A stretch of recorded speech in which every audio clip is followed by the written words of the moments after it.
I remember that day like it was carved into my memory with sharp, precise edges, one of those days that refuses to fade no matter how many years pass.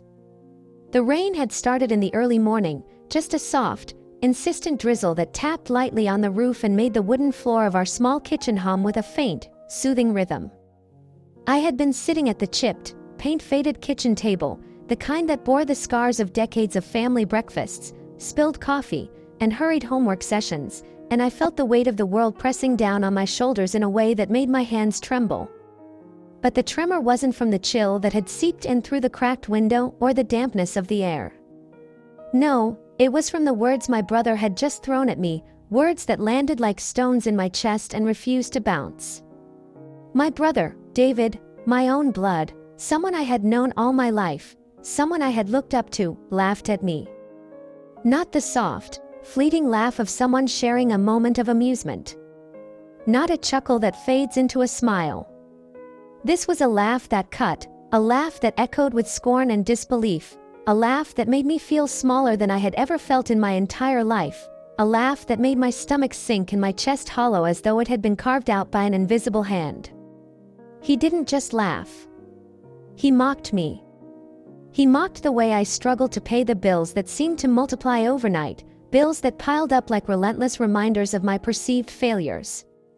He mocked the way I tried and failed to reach the dreams I had nurtured quietly in my heart, dreams that seemed to shimmer just out of reach like distant stars I could never grasp.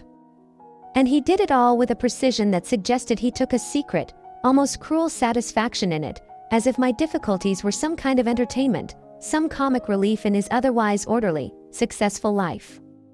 He made it sound like it was all my fault, as if life had been perfectly fair and only I had stumbled, only I had been careless or weak, while he continued to glide through the world effortlessly, untouched by struggle. And I remember that day, sitting there in the rain-scented kitchen, forcing a small, quiet smile onto my face, the kind of smile that masks tears, that hides pain so perfectly that no one can see the storm raging inside. I didn't cry. I couldn't. Not because I wasn't tempted, not because my heart wasn't breaking into pieces, but because I understood, in some deep, instinctive way, that to cry would have been to give him the victory, to let him see that his words had landed and hurt me. So I smiled, a careful, controlled smile, one that said nothing and revealed nothing, a mask for survival. It wasn't just the laughter itself, sharp and piercing though it was. It was the way he said it, the tilt of his head, the curve of his mouth, the glint in his eyes that spoke of superiority, of judgment, of a belief that he was above the struggles that consumed me. I had admired him my entire life. I had looked up to him even when he was harsh, even when his words sometimes stung, even when he criticized me or found my choices less than ideal. I had defended him to friends, to teachers, to anyone who doubted his brilliance or strength. But that day, the admiration cracked. It didn't vanish completely, because love and family roots run deep, but it shifted into something else, a careful, guarded awareness that respect, affection, and admiration could be fragile, easily destroyed by cruelty, even when it comes from someone you love.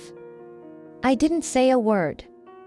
I nodded once, slowly, deliberately, pretending I was fine, pretending that his laughter, his mockery, had not affected me, pretending that the burden of failure, embarrassment, and pain that I carried in that moment did not exist.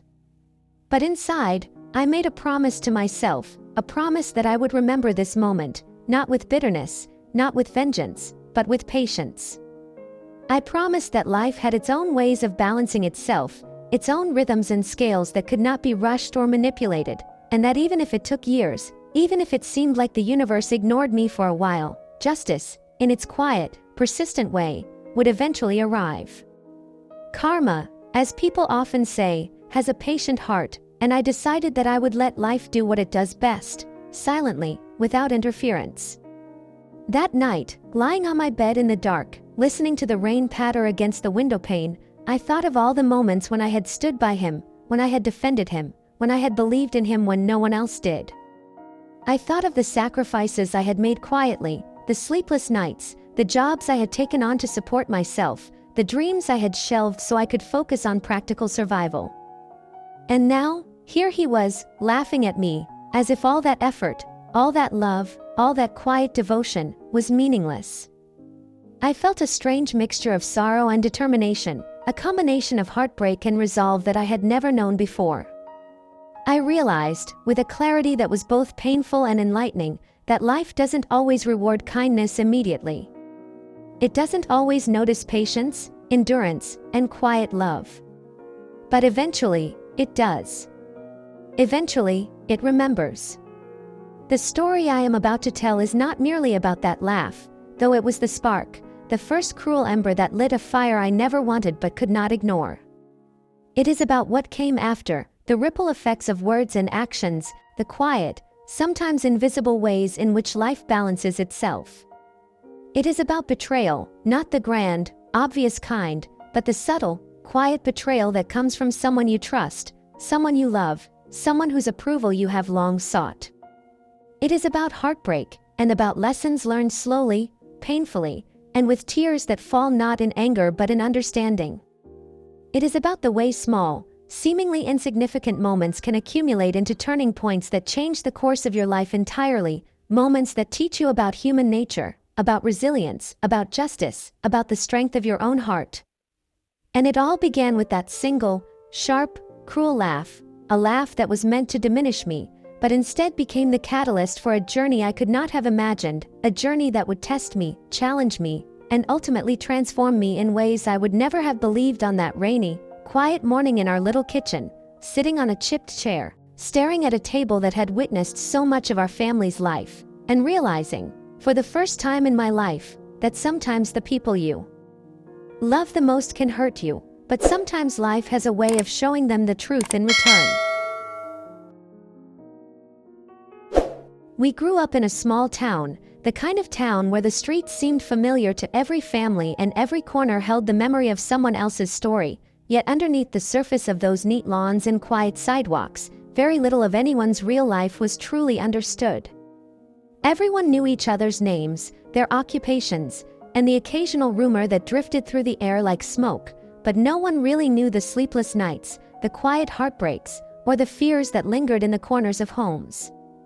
Our family lived in one of those modest houses with peeling paint and a creaking porch that announced every step you took. It wasn't much, but it was home, a place filled with love, tension, hope, and sometimes disappointment. My parents worked endlessly, early mornings and late nights, not because they were ambitious in a selfish way, but because they wanted to give us, their children, a life that they themselves had been denied. My father's hands were calloused from years of labor, my mother's eyes often tired from juggling work, meals, and laundry, yet they always tried to smile when we were around, trying to create a sense of normalcy and comfort even when exhaustion threatened to pull them under. My brother, David, always seemed to walk with an invisible spotlight on him. From an early age, people noticed him, complimented him, and praised him for things I could never quite understand. He was the golden child, the one whose confidence radiated, whose words carried weight, and whose presence could dominate a room even when he didn't try. He had a sharp tongue and a quick mind, the kind that could charm teachers and friends alike, but also cut someone with a single careless remark. I, on the other hand, was quieter. Softer, more reserved, someone who could disappear into the background without anyone noticing. I didn't crave attention. I didn't want it. But often, the world overlooked me, just as David's brilliance overshadowed my quieter successes. I learned to accept it, or at least I thought I had, convincing myself that being silent, patient, and unobtrusive was a virtue in its own right. At home, we shared a closeness that outsiders might never have recognized. There were moments of laughter and teasing, inside jokes that only we understood, and nights when we would sit together and talk quietly about our dreams. I remember long evenings on the porch, when the sky was a dark blue blanket and the first stars began to appear, sitting on the cool wooden steps as David spoke about his plans for the future. His voice would carry easily in the still night, confident and sure, painting vivid pictures of adventures, success, and the life he intended to build. I listened, feeling proud of him, even when my own dreams felt fragile, small, and impossible by comparison. I tried to cheer him on, even when I was exhausted from work, even when I had failed again at something I had tried desperately to achieve, even when I felt invisible to the world. I believed that supporting someone you loved was more important than protecting your own pride, that family meant standing by one another no matter how heavy the struggles became. But beneath the surface, my life was not nearly as stable or certain as David's confident words suggested. I was juggling jobs that barely paid the bills, scraping together every dollar to keep the lights on, the rent paid, the groceries stocked. I faced rejection constantly, in work, in love, in friendships, and it chipped away at my self-esteem in ways I couldn't explain. There were nights when I lay awake in my small room, staring at the ceiling, listening to the wind shake the branches outside, wondering if I was failing not just at life but at being the person I hoped to be. And I kept these struggles hidden, quietly carrying them inside like heavy stones. I didn't want my parents to worry, they already bore enough burdens. I didn't want David to pity me, I didn't want him to see me as weak. So I smiled, I nodded, I pretended everything was fine, telling myself that if I stayed strong, if I endured, eventually things would get better, even if it was only a faint hope that I clung to like a life raft. And yet, the truth was complicated. I never knew if David noticed my struggles, or if he did, whether he cared. Perhaps he was too absorbed in his own ambitions, his own battles, his own sense of self-importance. Perhaps he thought my silence was contentment, my quiet perseverance a sign of strength. Or perhaps, deep down, he did notice and chose not to acknowledge it, finding amusement instead in what he perceived as my failures. I will never know for certain. But one day, in a moment that should have been private, in a conversation that I approached with vulnerability and trust, I confided in him. I told him about the bills that were overdue, about the late nights I spent working shifts that drained me physically and emotionally, about the relationships that had failed despite my best efforts, about the sense of loneliness that clung to me like a shadow even in the presence of family. I spoke softly, almost apologetically, as if my existence and my struggles were a burden to him. And then he laughed. Not lightly, not kindly, not in a way that suggested surprise or shared sorrow. He laughed in a way that made the room spin around me, a laugh that mocked my pain, my vulnerability, and my quiet endurance. It was a laugh so full of disbelief, so sharp in its cruelty, that I felt the air leave my lungs, and for a moment, I didn't know whether to feel shock, heartbreak, or anger. That laugh revealed more than just his insensitivity. It revealed a fracture in the bond one had thought was unbreakable. It made me see, in the starkest light, that even the people we love the most, even the people we believe will always stand by us, can sometimes hurt us in ways we cannot anticipate. I started to watch him differently after that, noticing the way he moved through the world with a confidence that bordered on arrogance, the way his words often landed carelessly on others as if their feelings were inconsequential. I began to understand that love and family, though precious, were complicated.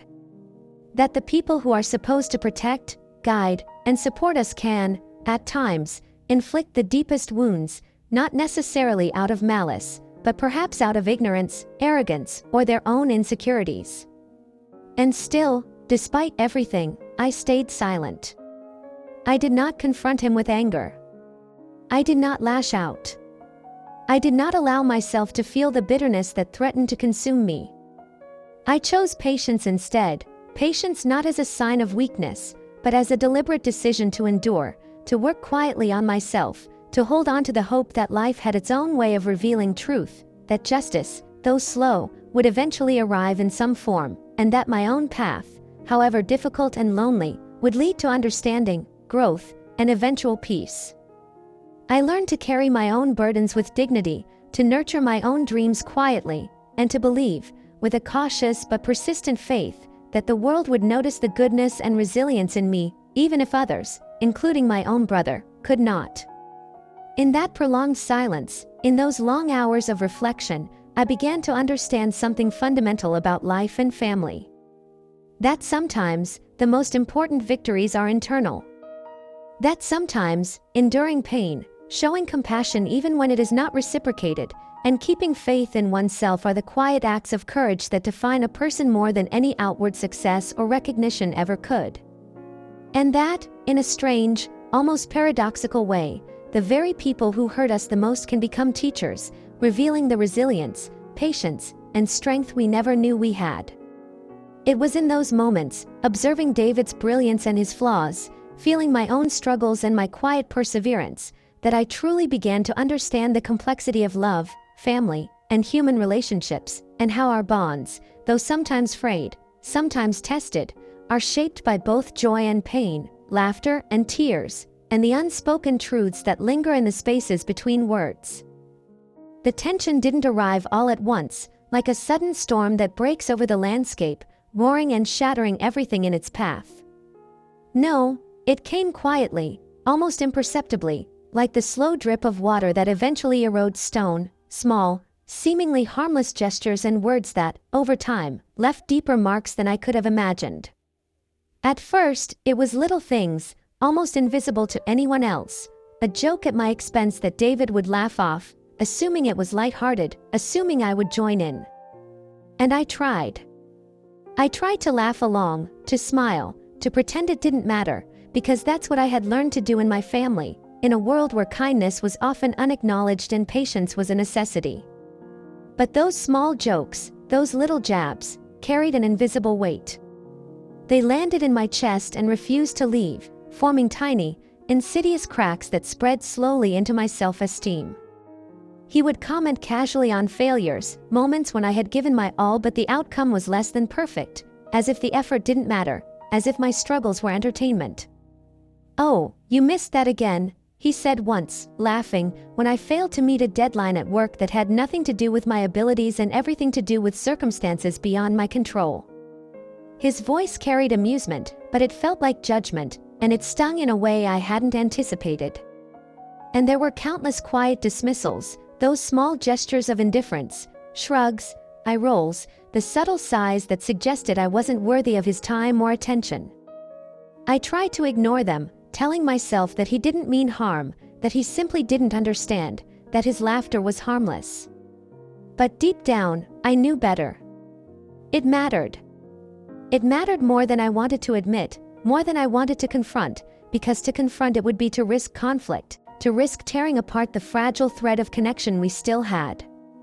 Nights became the hardest part, when the house was silent, when the hum of the refrigerator and the occasional creak of the floorboards were the only sounds to accompany my thoughts. I would lie awake, staring at the ceiling, feeling my chest tighten with emotions I couldn't name or release. Anger mixed with sadness, frustration with helplessness.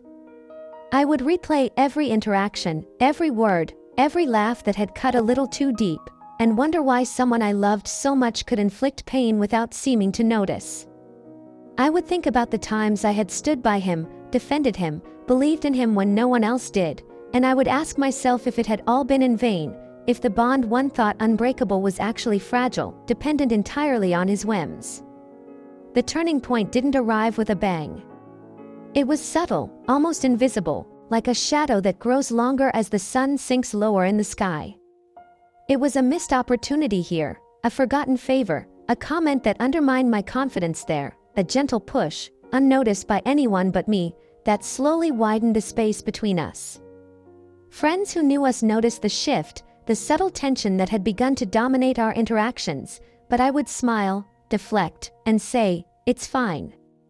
He doesn't mean it, convincing myself, and them, that everything was normal. But I knew better. Deep down, I knew that his laughter, his jokes, his dismissals were never harmless.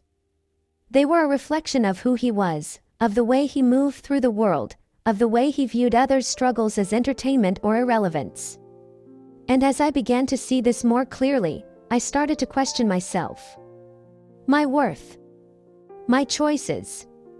My dreams.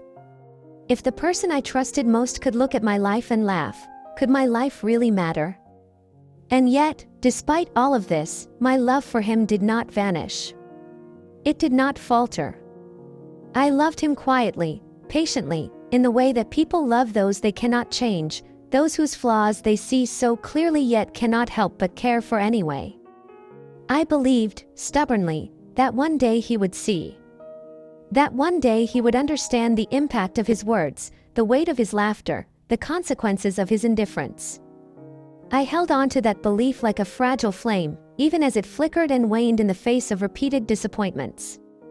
I reminded myself constantly that sometimes people cannot see the truth until life forces them to, until circumstances strip away their pride, until the lessons they have ignored for years arrive with a clarity they cannot ignore. In the meantime, I endured. I endured the small, repeated wounds, the subtle betrayals of everyday interactions, the invisible cuts that built up over months and years. I endured because I had no other choice, because I knew that lashing out would not heal me, and because I believed that patience, quiet strength, and resilience were forms of courage that many overlook. I began to notice patterns, to understand the ways in which David's personality, his arrogance, his inability to empathize, shaped the way he interacted with others.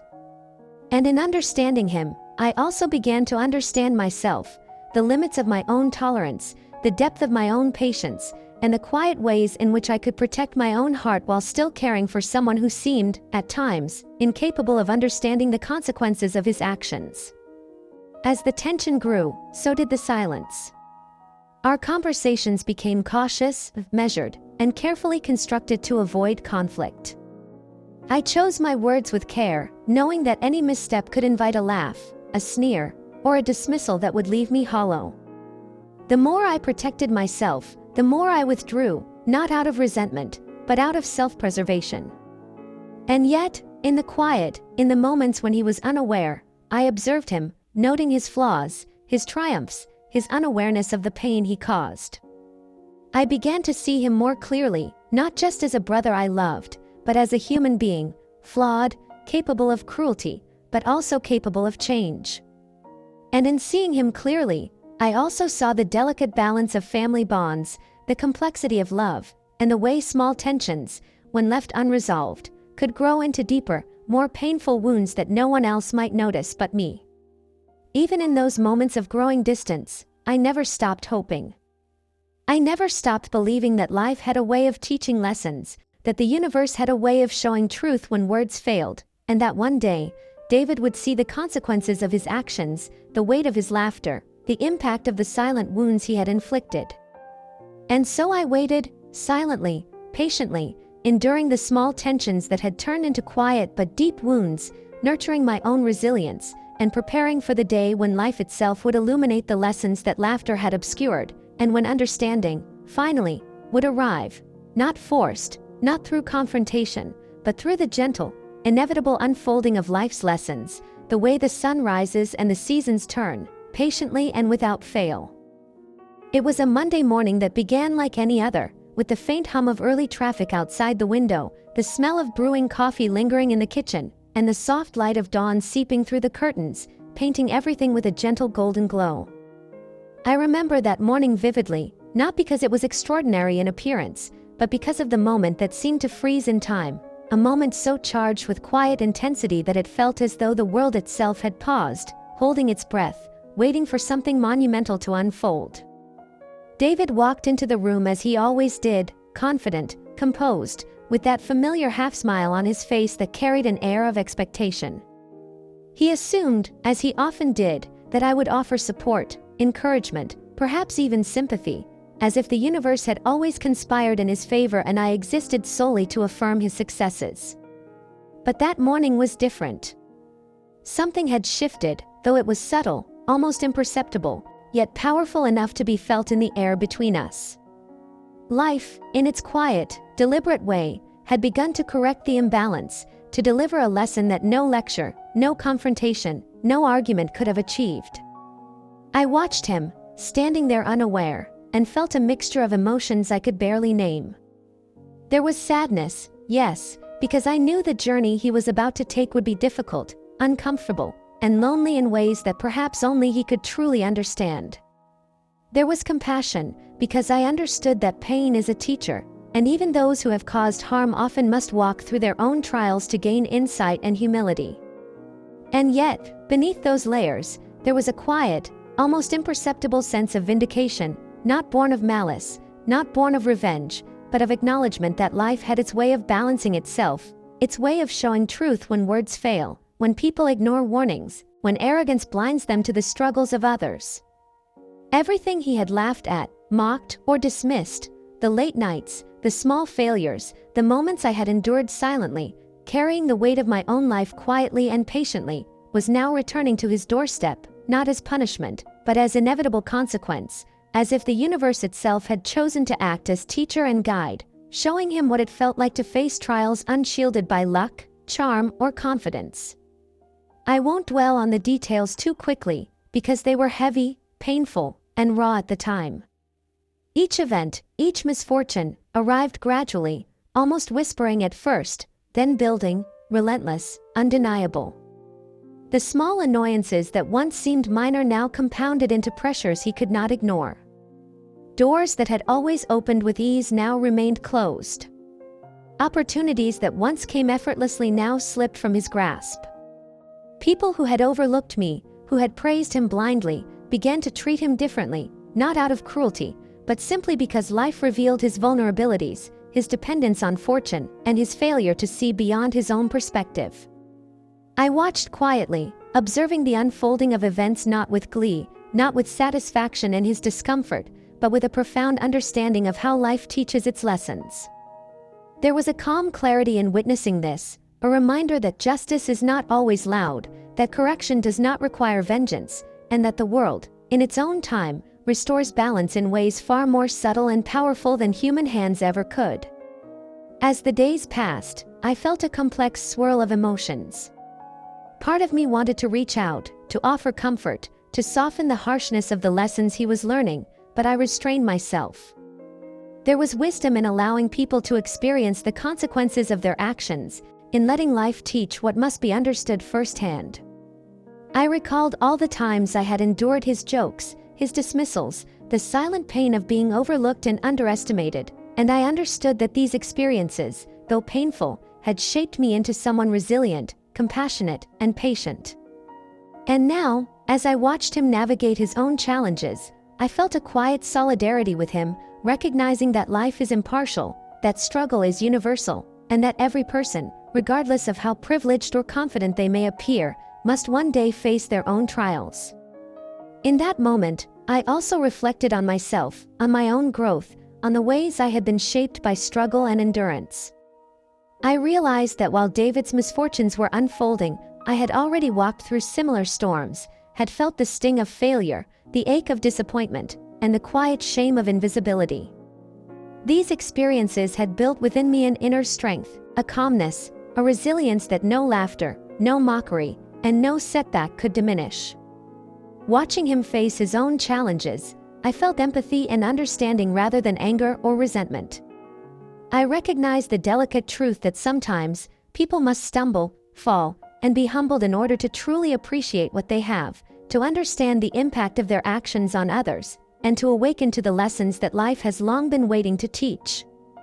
And so, in that quiet, ordinary Monday morning, with its soft light, the faint smell of coffee, and the gentle hum of the world outside, everything changed. Not because I had done anything, not because I had confronted him, but because life itself had intervened, slowly, patiently, inevitably. The tables had turned, not with spectacle, not with drama, but with the subtle, powerful justice that only time and experience can deliver. And I felt a mixture of awe, understanding, and profound gratitude, for my own resilience, for the lessons of patience, for the knowledge that life, in its own way, always has a way of setting things right, often without a word, often without a hand guiding it, simply through the quiet, steady flow of consequence and experience. In that moment, I understood something essential about human life, about family, and about the imperceptible ways in which justice arrives. I understood that laughter, when cruel, leaves its mark, but patience, endurance, and quiet integrity leave theirs as well. I understood that people cannot always see the impact of their actions until they feel it themselves, and that sometimes the greatest teacher is life itself, delivering lessons with neither anger nor glee, only clarity. I understood that love, compassion, and understanding must coexist with boundaries and patience, and that watching someone face the truth of their choices, without intervening, can be an act of quiet strength and wisdom. And so, I remained, observing, listening, feeling, and reflecting. I did not gloat. I did not celebrate. I simply watched, and in watching, I felt a profound sense of calm, a reminder that even the deepest wounds, the harshest lessons, and the most unexpected twists of fate are part of life's rhythm, a rhythm that eventually teaches us all what we most need to learn, whether it comes softly, gently, subtly, or with the quiet power of inevitability. That Monday morning marked not the end of suffering, but the beginning of understanding, the moment when the scales, long unbalanced, began to tilt toward equilibrium, and the first fragile threads of insight and growth began to weave themselves through a story that had once seemed so one-sided, yet was now, finally, unfolding with a kind of quiet, undeniable justice. After that day, life didn't suddenly become perfect, and there was no magical resolution that washed away years of hurt, misunderstanding, and quiet pain. The world continued to move forward in its ordinary way, with the soft hum of routine, the rise and fall of bills, the inevitable mistakes, and the small, unremarkable challenges that make up most days. Yet, something subtle, almost imperceptible, had shifted between David and me. It wasn't dramatic or instant. There were no fireworks of reconciliation, no grand declarations of change. Instead, it was a quiet recognition, a soft awareness that lingered in the air between us. David began to see the world through a slightly different lens, noticing, perhaps for the first time, that life's struggles are rarely easy to bear, that the laughter and dismissals of the past had left marks deeper than he had imagined. He began to see me differently too, not as someone to brush aside or underestimate, but as a person whose endurance, whose patience, whose quiet strength had been evident all along, even if it had been invisible to him. And in that recognition, a fragile bridge began to form, tentative and cautious, but real enough to allow conversation, connection, and, slowly, understanding. I forgave him, not because he asked, not because he had apologized in the way that I might have wanted, but because I realized that holding on to resentment, nursing the embers of anger and hurt, would have imprisoned me more than him. I understood, in a way that only time and reflection can teach, that forgiveness is not a gift we give to someone else to alleviate their guilt. It is a choice, a conscious decision, a reclamation of peace for ourselves. It is an acknowledgement that life is complicated, that people are flawed, and that we cannot control their actions, only our responses to them. In forgiving David, I freed myself from the shadow of past pain, from the weight of judgment, and from the invisible chains that anger can forge around a heart. I understood that kindness, patience, and love are not contingent on reciprocity, that they are not rewards we expect to receive in return. True strength lies in continuing to be kind, to continue to care, to continue to offer empathy, even when others fail to recognize or honor it. We began to talk again, slowly at first, with careful words and cautious tones, testing the waters, feeling out the fragile threads of connection that had once been frayed but never entirely broken. And in those conversations, we remembered. We remembered our childhood, the laughter that had once filled our home, the dreams we had shared in quiet corners of our rooms, the small adventures and victories that had once made life feel boundless and bright. We remembered our parents, their sacrifices, their tireless efforts, the love they had shown in ways both large and small, and the lessons they had imparted without realizing it. We remembered the bond we had once shared, the connection that had always existed beneath the surface, waiting to be acknowledged, recognized, and nurtured once more. And as we remembered together, tears fell. Tears not of anger, but of release, of recognition, of the subtle grieving for time lost, for words unspoken, for moments that could never be reclaimed. And in those tears, a strange but powerful healing began. Slowly, cautiously, we began to rebuild what had been broken, not with the intention of erasing the past, not with the illusion of perfection, but with the understanding that the past, with all its mistakes, laughter, pain, and misunderstanding, had shaped us both. We rebuilt with patience, with empathy, with the awareness that trust, once strained, cannot be hurried, and that love, once tested, must be nurtured carefully, with attentiveness and humility.